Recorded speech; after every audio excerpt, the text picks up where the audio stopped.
T'as déjà remarqué comment certaines personnes semblent capables de surmonter des malheurs terribles et de rebondir avec une facilité déconcertante? On peut se demander comment elles parviennent à rester debout malgré les tempêtes qui s'acharnent sur elles. Ça veut pas dire qu'elles n'éprouvent pas de douleur ni de difficulté, mais plutôt qu'elles ont cultivé une force intérieure qui leur permet de se relever encore et encore, même après les pires épreuves. Dans cette vidéo, on va plonger ensemble dans le monde fascinant de la résilience. On va voir pourquoi elle est essentielle dans notre vie et décortiquer les stratégies qui te permettront de la développer. Chacun de nous traverse des moments difficiles, mais la clé réside dans la manière dont on choisit de les affronter. La bonne nouvelle, c'est que tu as en toi cette incroyable capacité à rebondir. Certes, parfois, ça nécessite un peu d'entraînement pour en tirer pleinement profit. Que tu traverses actuellement des épreuves ou que tu souhaites simplement apprendre à surmonter les difficultés avec plus de facilité, cette vidéo est faite pour toi. Je vais te partager 7 clés pour renforcer ta résilience et te préparer à affronter les défis de la vie avec assurance. Alors, t'es prêt à découvrir comment transformer les obstacles en opportunités? C'est parti! Qu'est-ce que la résilience? En gros, c'est notre capacité à surmonter les difficultés, à s'adapter aux situations adverses et à rebondir face à des événements traumatiques ou stressants. On pourrait la comparer à un muscle mental. Après un choc, une perte ou un échec, la résilience nous permet de nous remettre sur pied, de continuer à avancer, voire même de sortir plus fort de ces épreuves.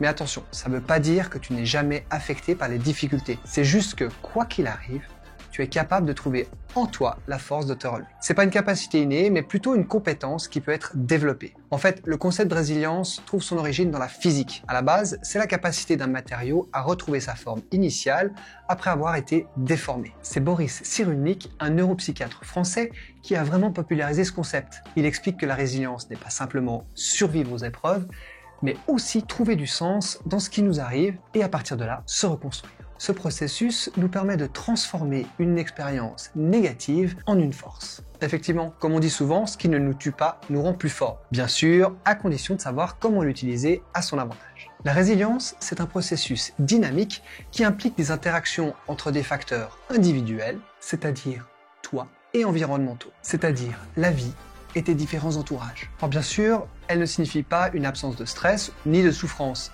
mais plutôt ta capacité à puiser dans tes ressources internes et externes pour te reconstruire.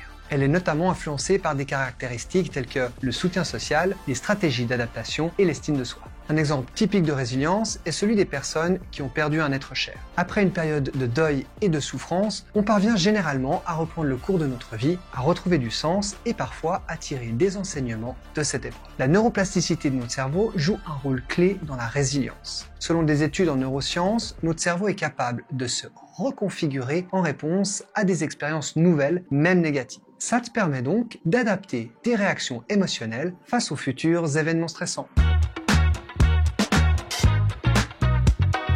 Alors pourquoi est-ce que tu devrais faire preuve de résilience? Eh bien parce que personne n'échappe au moment de crise. Les échecs, les ruptures, les pertes sont inévitables. La différence se fait dans ta réaction face à ces événements. Sans résilience, tu risques de rester bloqué dans le passé, dans le ressassement ou même dans la peur de l'échec. La résilience va te permettre de sortir de la souffrance et de remettre du sens dans ta vie. Quand tu développes une résilience solide, tu te rends compte que les épreuves sont temporaires et que tu as la capacité de les surmonter. Ce n'est pas ce qui t'arrive qui compte, mais ce que tu en fais. Des personnes comme Oprah Winfrey, qui a surmonté une enfance traumatisante, illustrent parfaitement cette résilience à toute épreuve. Oprah n'a pas simplement survécu à ces expériences, elle en a tiré une force qui lui a permis de s'épanouir. Thomas Edison, il a échoué des milliers de fois avant d'inventer l'ampoule. S'il n'avait pas eu cette capacité à rebondir après chaque échec, on serait peut-être encore éclairé à la bougie aujourd'hui. Nelson Mandela, après 27 ans passés en prison pour avoir manifesté sa position contre l'apartheid, il n'a pas laissé la colère ou l'amertume définir le reste de sa vie. Il est sorti de là plus fort et déterminé à changer le monde. Tu te demandes sûrement comment toi aussi tu peux développer cette résilience. Bonne nouvelle, ça s'apprend et ça se cultive au quotidien. Il existe 7 étapes clés que tu peux mettre en place dès aujourd'hui pour renforcer ta résilience. Premièrement, l'acceptation. C'est ta capacité à assimiler les expériences passées et présentes et à tolérer ce qui peut être changé. Alors, qu'on soit bien clair, la résilience, c'est pas accepter d'être victime, c'est accepter que certaines choses arrivent, parfois par une action de ta part, parfois non, et que quoi qu'il arrive, les choses vont finir par s'arranger. Accepte tes émotions, plutôt que de les fuir, apprends à les accueillir. La tristesse, la colère, la peur sont des réactions normales, utiles et nécessaires face aux épreuves. Ça veut pas dire que tu dois te complaire ou rester enfermé dedans. mais simplement ne pas les ignorer et les laisser s'exprimer. Comme ça, elles resteront pas coincées et passeront plus facilement. Souviens-toi que les émotions sont des alarmes de ton cerveau en lien avec tes besoins. Ça serait quand même bien de les écouter, non? Sois patient. La résilience se construit pas du jour au lendemain. Et de nombreuses épreuves nécessitent du temps pour être surmontées. Te décourage pas si tu vois pas de résultat tout de suite. Rappelle-toi ça, chaque pas, même minime, compte. Chaque jour où tu continues d'avancer, tu renforces ta résilience sur le long terme. Et comme on dit, chaque gros chêne au départ était un petit gland. Pratique la pleine conscience. En cultivant l'attention au moment présent, tu vas diminuer l'impact du stress de manière générale et ça va t'éviter de t'éparpiller. En prenant aussi du recul sur la situation, tu auras une meilleure vue d'ensemble, ce qui diminuera ton sentiment d'être submergé. Et si c'est une situation où tu ne peux rien changer, pense à appliquer la règle des 5 C. C'est con, mais c'est comme ça. Avoir une attitude intérieure optimiste signifie considérer le monde, les choses, les êtres humains et soi-même avec bienveillance. Cherche le bon côté des choses dans chaque situation et tire-en le meilleur parti possible. Aie confiance dans ce que la vie a à t'apporter. En japonais, il existe un mot magnifique, Nankuru Naisa. Ça signifie « avec le temps, tout s'arrange ». Prends soin de toi physiquement et mentalement. Un bon équilibre est essentiel pour faire face aux difficultés. Tu le sais déjà sûrement, ta santé physique et ton mental sont liés. Le sport, la méditation, le sommeil, tout ça, ça joue un rôle dans ta capacité à rebondir. D'ailleurs,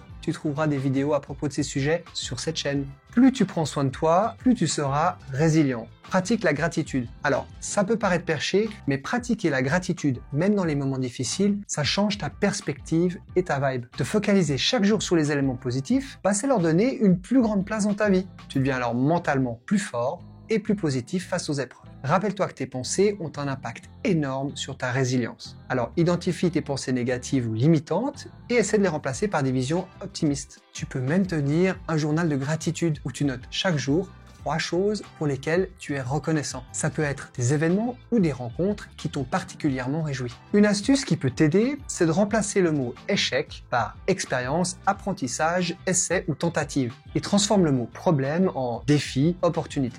L'efficacité personnelle, ça signifie être convaincu de tes compétences personnelles ainsi que ta capacité à pouvoir les influencer. Sois ouvert ou ouverte à la nouveauté, même si ça te semble au premier abord difficile. Connais-toi toi-même. La première étape pour renforcer ta résilience, c'est de connaître tes aptitudes. Quelles sont tes limites, tes forces, tes points d'amélioration. Une bonne conscience de toi te permet de mieux gérer les chocs émotionnels. Pose-toi la question, qu'est-ce que je fais bien? Qu'est-ce qui me distingue? Tu peux aussi demander à tes amis, tes proches, ce qu'ils apprécient particulièrement chez toi. Parce que finalement, la seule personne avec qui tu as la garantie de passer le reste de ton existence, c'est toi. Crois en tes capacités. Dis-toi que les obstacles, c'est pas des murs infranchissables, mais des défis à relever. Ta résilience va se développer aussi en prenant des risques calculés et en affrontant l'inconnu. Plus tu sors de ta zone de confort, plus tu deviens résilient. Chaque nouvelle étape est un pas et au bout d'un moment, tu verras, tu auras fait du chemin sans même t'en rendre compte. La compétence sociale, c'est ta capacité à constituer dans ton environnement des relations bénéfiques, à les maintenir et à les développer. Alors, fais confiance aux autres et dis-toi qu'ils peuvent t'apporter leur soutien. Entoure-toi de bonnes personnes. Ton entourage est primordial. Les amis, la famille, les gens bienveillants sont des piliers sur lesquels tu peux généralement t'appuyer pour puiser ta force intérieure. Tu as compris, avoir du soutien, c'est essentiel. Ça peut aussi être des professionnels comme des coachs ou des psychologues. T'as pas besoin de tout affronter tout seul. Plusieurs études le prouvent, les personnes qui entretiennent de bonnes relations sociales sont plus heureuses et vivent plus longtemps. Et chaque fois que tu te dis que tu peux t'en sortir par toi-même, pose-toi la question si c'est pas ton ego qui parle. Ta qualité de vie personnelle pâtit lorsque tu n'as pas d'échange avec les autres. L'isolement et la solitude causent alors du stress qui peut entraîner des problèmes de sommeil, des dépressions et des maladies cardiovasculaires. Observe ton réseau et identifie toutes les personnes ressources. Avec qui est-ce que tu partages tes joies et tes peines? Prends activement soin de ces relations. Alors non, désolé. Ça n'a rien à voir avec le nombre d'abonnés que tu as sur les réseaux sociaux, parce que ça, c'est totalement fictif. Cette clé, elle est cruciale. Prendre tes responsabilités, c'est accepter ta part dans chaque situation, même et surtout quand les choses ne se passent pas comme prévu. L'idée, c'est de refuser de jouer les victimes et d'assumer tes responsabilités pour ce que tu vis et ressens. Trop souvent, on a tendance à chercher un coupable externe. Mais la résilience implique de reconnaître ce sur quoi tu as de l'impact. En prenant tes responsabilités, tu deviens acteur de ta propre vie plutôt que de la subir. Alors à chaque épreuve, reconsidère régulièrement ton propre comportement et tes actes. Ne rejette pas la faute sur autrui et aborde les choses sous un autre angle et essaye de tirer les leçons de chaque défi. Accepte tes forces et faiblesses et respecte tes besoins et limites. Prendre tes responsabilités, c'est aussi accepter que tu ne peux pas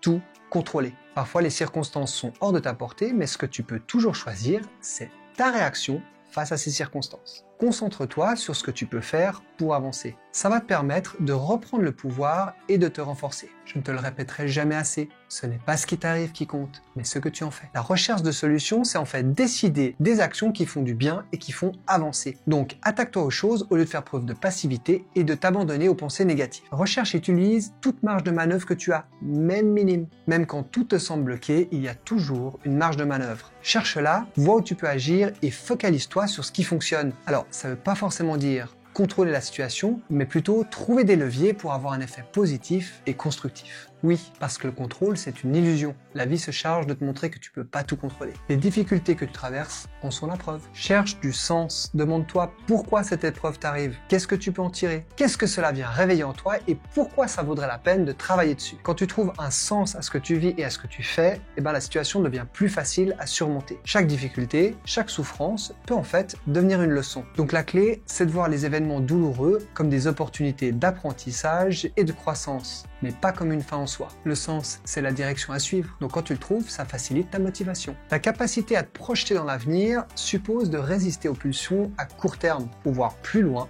et privilégier des objectifs à long terme. Tes objectifs sont là pour te motiver au point que tu ne les perds pas de vue, même si tu es confronté à des difficultés. Alors projette-toi vers l'avenir en ayant une vision claire de tes objectifs à long terme, tu arriveras mieux à relativiser les obstacles. Les échecs du présent seront alors que des tremplins pour t'emmener là où tu veux aller. Souviens-toi de l'acronyme SMART pour fixer tes objectifs et tu peux même les transformer en SMARTIES pour ajouter une dimension plus émotionnelle. I pour intéressant, tu mets du sens, de la vision, de la valeur. E pour enthousiasmant, on est sur le plaisir de la réalisation. Et S pour stimulant, c'est le niveau de défi. Visualise ta réussite. Imagine-toi en train de surmonter les difficultés que tu rencontres. Visualiser des solutions et des résultats positifs, ça va renforcer ta confiance en toi et t'aider à rester concentré sur les objectifs même quand ça semble impossible. Cet exercice d'imagerie mentale va t'apporter un shoot de dopamine réconfortant et motivant.